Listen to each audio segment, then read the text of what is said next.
Welcome to the Otaku Life Show. The podcast has done so well that we upgraded to YouTube. Hey, that opening track from the beginning was from my homie Weapon Lord. Shout out to Senpai. What's good? So here we have a homie I grew up out of Sandbox with, Sandbox. And we rep the same gang.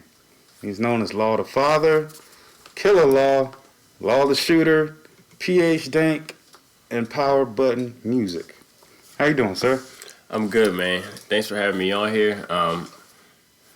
Let's get into it. I'm ready to talk, man. Okay, so if you didn't know, this young man, he's a DJ, producer, rapper, singer, very awesome drummer, and a guitarist. And he also runs a very successful marijuana dispensary in the DMV area known as Jova Wellness. I go there. It's very nice. It's also black owned, so support black business. Major key alert. So yes, so I see. Let me see you rocking the Sailor Moon shirt, sir. Yes, sir. I got my babes on here. Yeah, it's a good shirt. So what's your favorite Sailor Scout? I'd have to go with Jupiter. I fell in love with Jupiter first, sir. She's mine. Thank you. What's the reason? You gotta give me a reason. I love her fiery spirit, and I'm really into lightning elemental powers. Yeah, lightning's the stuff. Personally, I liked her because she's one of the tallest of the scouts. You know, stallion-esque. She's also a tomboy. You know, I like the tough girls, and she can also cook real good. Remember when she cooked the little bento box for Darian? Yes, sir. Yes, sir. Liddy. So, sir, how did you get into anime? Got into anime literally on accident, for real. Waking up in the morning as a kid without cable TV. There was no cable TV yet. This had to be like 95. 7 o'clock a.m. The first show that comes on your TV is Sailor Moon. Fighting evil by moonlight. You feel me? Right. Then 7:30 you have Dragon Ball Z. And then next up you have the Mighty Morphin Power Rangers. At the time I didn't know I was really into anime, but those kind of were the catalyst. After a couple years later, you had Toonami coming on TV, and that had shows like Dragon Ball Z. You had a bunch of you had Mobile Suit Gundam, Mobile Suit Gundam, Wing. You had shows like Yu Yu Hakusho, Rurouni Kenshin, Big O. Those were a lot of the shows that really got me into anime. They really over dramatize the violence that's going on. You know, somebody flicks you with their finger, but they're so powerful that you fly through 3 buildings. That type of shit was really awesome and unique to me as a young kid. So, what's your favorite anime? I'd have to go with anything Gundam. So who was your favorite Gundam pilot? Duo Maxwell. Okay. Why him? Yeah, Duo Maxwell. He was a hothead, but he had a really noble heart. He didn't stand up for anybody like bullying women, especially. Yeah. He didn't take any of that, and he got the job done. He was a young dude, but he went through, and if he had to murk some stuff, he murked stuff. Yeah. But also he had a really cool Gundam. It was all black. It's called Death Scythe. And then he had another one called Death Scythe Hell. He just basically had he was the Grim Reaper of Gundams. I love that. You know, my style. My favorite one was Troa because he had the Gundam heavy arms. Yeah. With the gun. Yeah, always running out of ammo. It's like, okay, shit. I'm reloaded. It's like, I'm out of ammo. Okay, see you guys on the next battle. You guys are going to outer space? Bet y'all got it. I pissed. Real talk, man. So now with all that is happening with COVID and everything, and not having a lot of conventions. This for our viewers, me and Law, we used to go to cons together back in the day. That's how we was introduced through mutual friends at a convention. So I want to ask my man's Law, like, how was the con-going experience for you growing up? Growing up, it was awesome. I went to my first Otakon around 2007. I actually got introduced to the whole concept by my boy Enrique Ramos. He lived up the street from me. Also, my cousin Ariel, she lived next door. That's who introduced me to Enrique. And then you had her boyfriend Muhammad, which is my first guitarist. The reason that I met you over at that first Otaku that I went to, and I started going. It was over in Baltimore. We literally got there before it opened. We stood in line and wrapped around the building. I remember those days on a 90-degree day. It was hot as hell, but just a whole experience was just awesome. And when you go there, you feel at home. You're around a bunch of different like-minded individuals. You're around a bunch of nerds and people that like to do what you like to do. You can feel comfortable with no fear of judgment being around other people who are so indulged and engulfed into the different types of shows that they enjoy. Yeah, I feel you on that, man. So, you also went as a cosplayer before. How was that for you? Yes, sir. Cosplaying is a whole different category. So, originally, if you go to a convention, you're there, you're watching, you're kind of absorbing what's going on. But as a cosplayer, you have a sense of celebrity almost. Especially if you're doing it right. You've put a lot of work, you put hours, long nights into getting your cosplay right. My first actual cosplay was as Terry McGinnis from Batman Beyond. So me and one of my friends put together the suit, got it together, and I wore it. And once I got to the con, people immediately, of course, they knew who I was. People would stop me to take pictures with me. I was actually with my homie Daryl. He dressed up as old man Bruce Wayne. He had the purple shirt and the blazer with the cane. There's a bunch of photo ops, and it really feels good to be out there and see people messing with your creative vision. Right. Yeah. You know what I mean? And not necessarily like, ha ha ha, he's dressed up as Batman as a 17-year-old guy. You know what I mean? Like, there's a lot of taboo growing up with being a nerd, and the con gives you a place where you can feel cool being a nerd. Right. Now, just like you said, that cosplay is dope. Like, I did my first cosplay at BlurCon 2019. And I have new friends who did it, and I was like, I was on the fence, but they was like, you need to get down with this. It's like a whole nother world. And I tried it. It's like, man, this is addicting. It's like, I gotta get some more of that. You know what I mean? So, also, just to point out, like, in them anime conventions, especially at black nerdy conventions with black nerds, because there's not that many of us. It's meeting in them running in those circles is low key like a secret society, because you never know who you run into. You might have like a voice actor, a stunt double, a writer, you know, somebody that created a show, you know. So as I said, that I want Law to explain what happened at the last Katsucon we were both at together. Okay, so Katsucon 2020 is about a year and a month ago now. It seems like a lifetime has gone by since then during this whole pandemic and stuff like that. But I was there. That was my first time using my DJ boards or ever DJing in front of anybody. Or I'd actually only gotten my decks, my Pioneer DDJ 400. That's endorsements right there. Anyways, got my DJ decks for the first time a couple months prior, and I just went with it. A couple of my DJ friends, they said, hey man, DJing is easy. Just play the music that you like to hear. So I was playing different music that I like to hear around Katsucon. My boy Mikkel was with me. He left to go to a couple panels, go to the dealer room, the gamers room and stuff like that. But he came back and he just followed the music. I'd be in a different spot almost every time. And there's people walking by that were just vibing with the music. So at the end of the day, at the end of each con, there's usually a rave. That we're all familiar with, and the rave was letting out, and you actually had the DJs and the orchestrators of the rave who were passing by while I'm still out there in the hallway just jamming and Powerbutton music.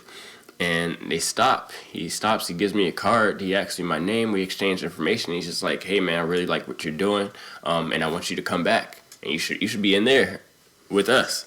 next year. And that was the most humbling experience. That's kind of what gave me even more of a drive to continue to do what I was doing. I mean, I would have been doing what I'm doing regardless, but it always helps to have reassurance from somebody who's already doing the things that you're doing. The next month, the world shut down, and 2021 Katsucon has come and gone. It didn't even happen, so I didn't get to capitalize on that opportunity, but I've still just been going, you know what I mean, as though I will have that opportunity one day. And there's going to be plenty of different opportunities that present themselves, but I'm looking forward to some of these cons this year, get in there, you know what I mean, and gain that same exposure and network with some people and see where it takes me. Yeah, I wanted Law to share that story because I want people to know it's like, you know, I meet people that want to make moves in the anime or nerdy game, and it's like social media is cool, but it's like, you know, you really got to get out and network and get your name out there and meet people, you know what I mean? If you want to make it happen, you know what I'm saying? You got to be in it to win it. Indeed. And so just to let people know, there are some anime conventions that's going to be happening in the DMV area this summer, okay? Now, keep in mind, with this COVID madness happening, I've been to conventions post-COVID, and they're doable, but it's at really reduced capacity. So tickets will sell out fast. So there's 3 conventions this year in the summer in the DMV. One is BlurCon. That's going to be in July. The second is Otaku. That's going to be in early August. And then you have AwesomeCon, which is going to be around late August. Get your tickets as soon as you can and make your nerdy dreams come true.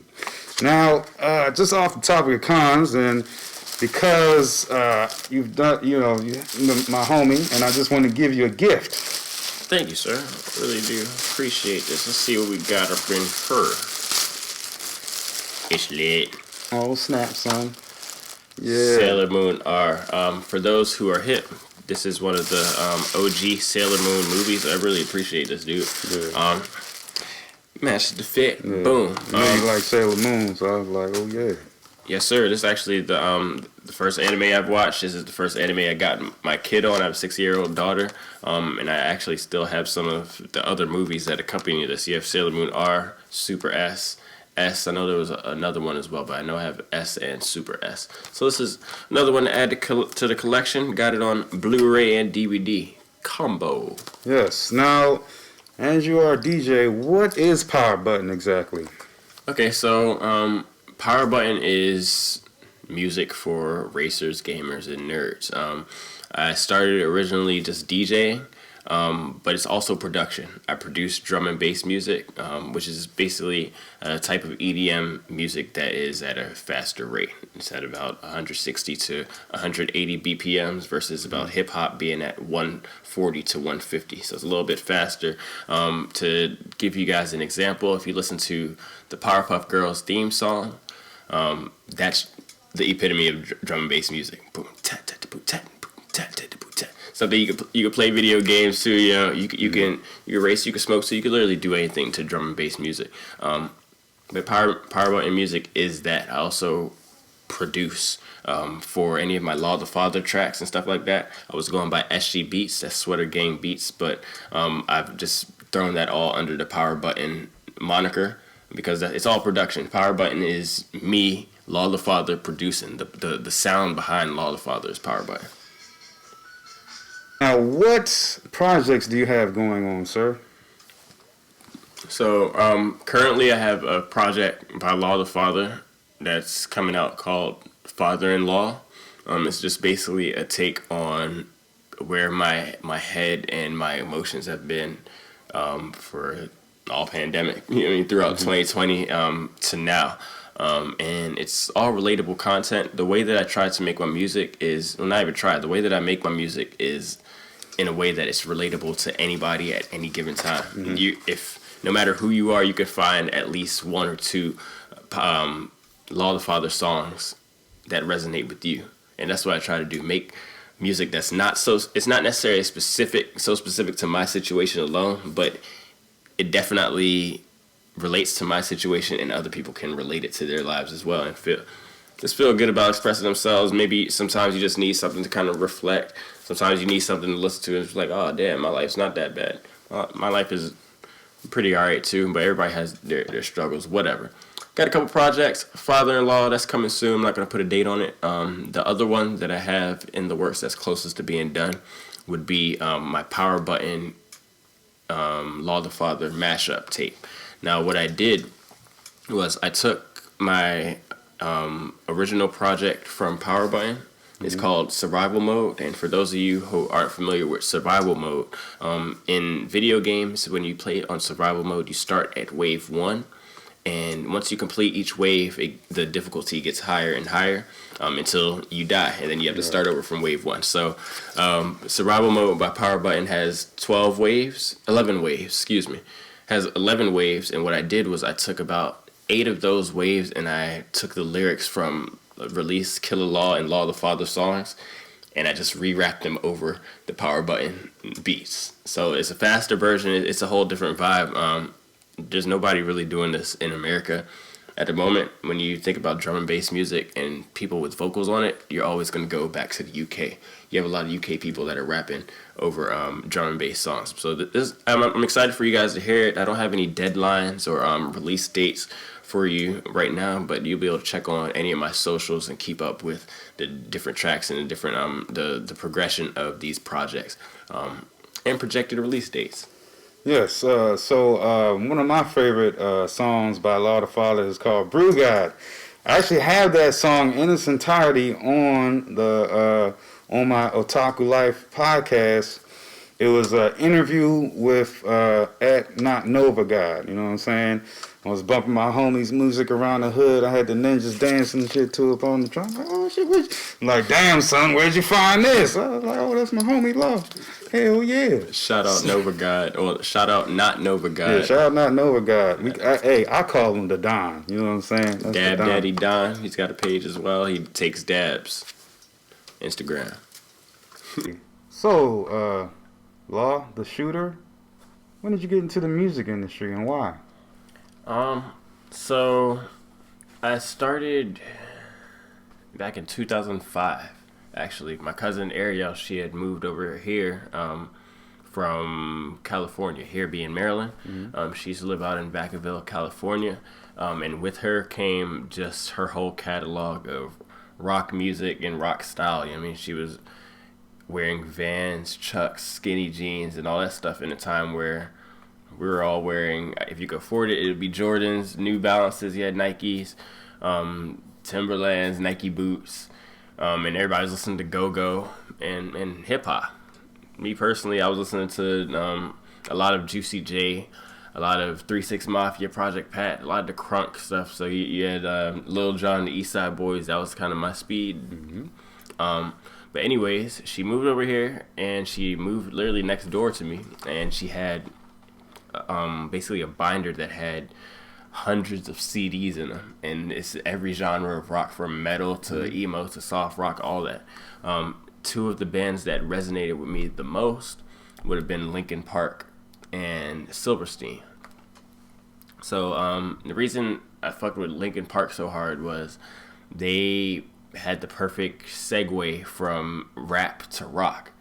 I mean, me being into a lot of rock music, into a lot of rap music at the time, it's kind of harder for me to kind of accept rock music because, I'm a kid. I'm accepting to the things that I like. Mm-hmm. But Linkin Park, they rapped, and then next thing you know, you have a dude screaming on there, and all the instruments are going crazy. So I really, that really caught my attention. And then Silverstein has had their emo message, and they're screaming. You know what I mean? It's like, damn, they're screaming, but they're actually singing they're talking about some real stuff. This is tight.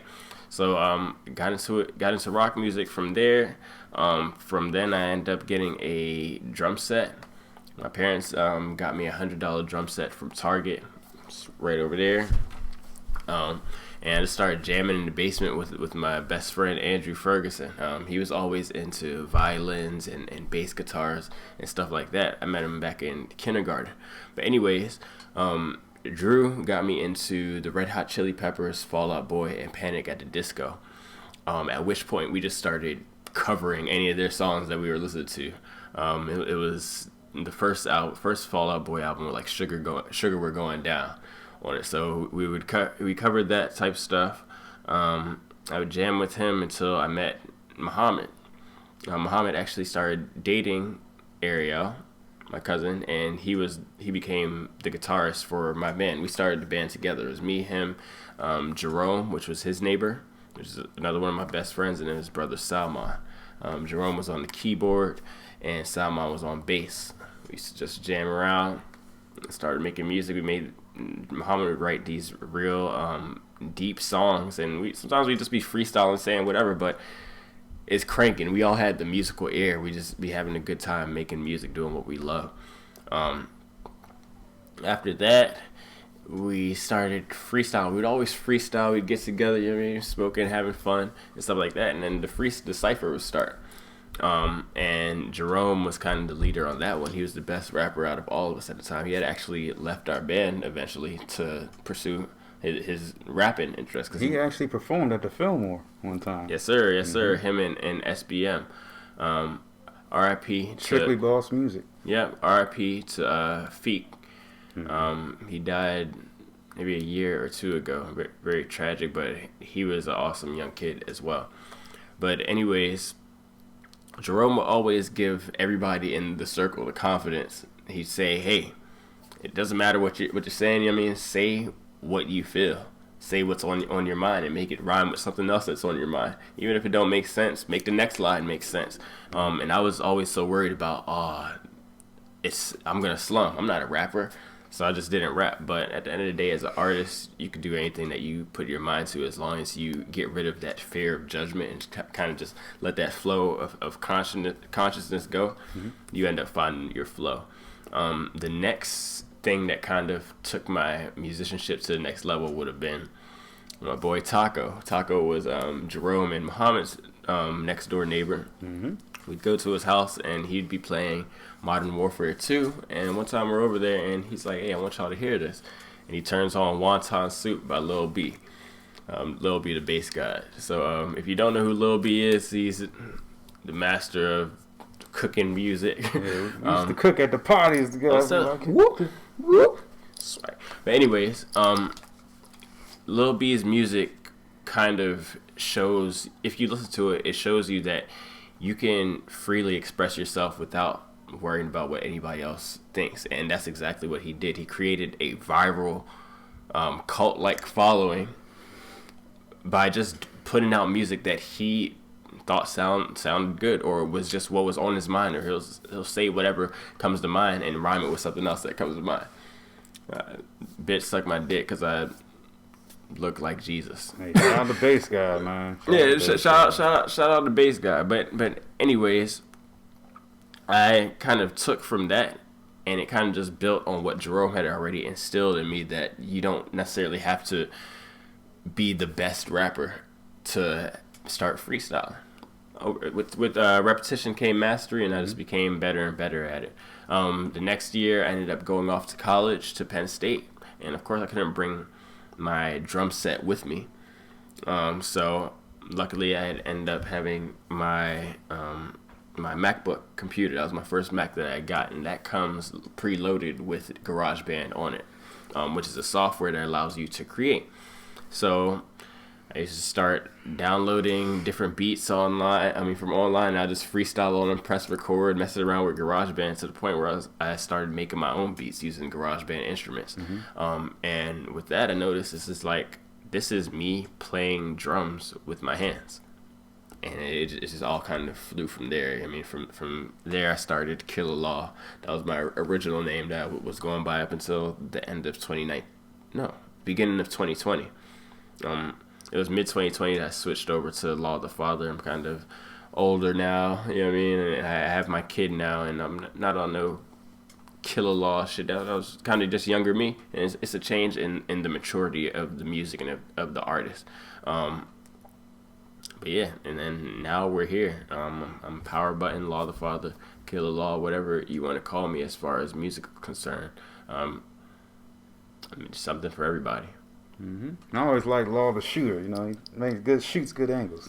Yeah. So yes, we've reached the end of our show. Law the Father. Where can my viewers find you? I know you're everywhere. Yes, sir. So the best place to find me and to keep up with me, if you want to send me a DM, whatever, find out what I'm doing, would be on Instagram. Instagram at Law the Father does everything. That's my main page. It has me doing everything. I promote all my other pages on there as well. My next page would be just Law the Father. That's my artist page that covers anything I'm doing with my band, anything I'm doing with instruments, anything that covers my rapping, singing, and vocal expression. You next have Law the Shooter. That's me taking pics, taking videos of just my friends, nature, myself, or whatever. You can find it on Law the Shooter. The next one is going to be PH Dank. Dr. Dankenstein. That's my alias for my medical cannabis reviews.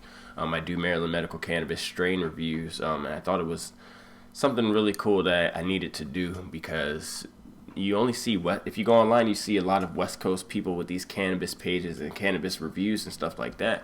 But at the end of the day, we're in a 3-year-old cannabis industry here. It's legal now in Maryland. Why isn't anybody talking about it? Why isn't nobody sharing their experiences with these different strains? Yeah, everybody knows about sour diesel or whatever, but do people know the reason why sour diesel makes you feel that way? So for that, PH Dank. The last one and the newest page that I have is called People Doing Stuff 420. That's People Doing Stuff 420. I'll go ahead and list those after this video, but that one is just random content of me, my friends, anybody that I bang with that I keep around me, just doing random stuff, having fun, and living life, showing everybody else that it's okay to create. I really encourage everybody to pick up your phone and record what you're doing. Stop being Don't be scared to whip out your phone in the middle of the mall. That was me. Don't be scared to whip out your phone in the middle of the mall and record you or your friends doing whatever you're doing, and put it together on some type of app. There's a lot of video editing apps out there that are free, and you can. We're in a time where you can create what you want to do. So that's me, Law the Father, Powerbutton, all that. Where can we find you, Mr. Otaku Life Hokage? Yes, sir. Well, I was Hokage back in the day. Okay. But I go by Kage now. Okay. I tell the ladies, call me Kage, Hokage, if you're nasty. You know what I'm saying? So, yes. That's perfect. Yes. Perfect. You can follow me. That's lit. Yo, you can follow my podcast, Otaku Life, basically where any podcasts are found. Google Podcasts, Apple Podcasts, Spotify, Anchor. I also have a Instagram account where I have a link to the podcast, as well as you can hit me in my DMs for any questions or concerns, or if you'd like to be a guest. The name of the Instagram is Grape Drink, GR8PE Drink, like Dave Chappelle, Sugar Water Purple with just the 8 in it. And I'd just like to thank the listeners of my podcast, because without you, I wouldn't feel motivated to come to you through YouTube. And I just say thanks for listening and thanks for viewing. Now, me and Killer Law, we going to be out, and we going to the shadows. We out. Law the Father with that crank, Law the Father puff that dank, pull up with that medicine, red cup, got that drink. I smoke purple, I smoke pink, sober girls think I stink, hipster girls think I'm tight, but they ain't really about that life. I don't care cause I'm fried. She saw my IG live, she followed PH Dank and asked when she could come and buy. I got that gas, got that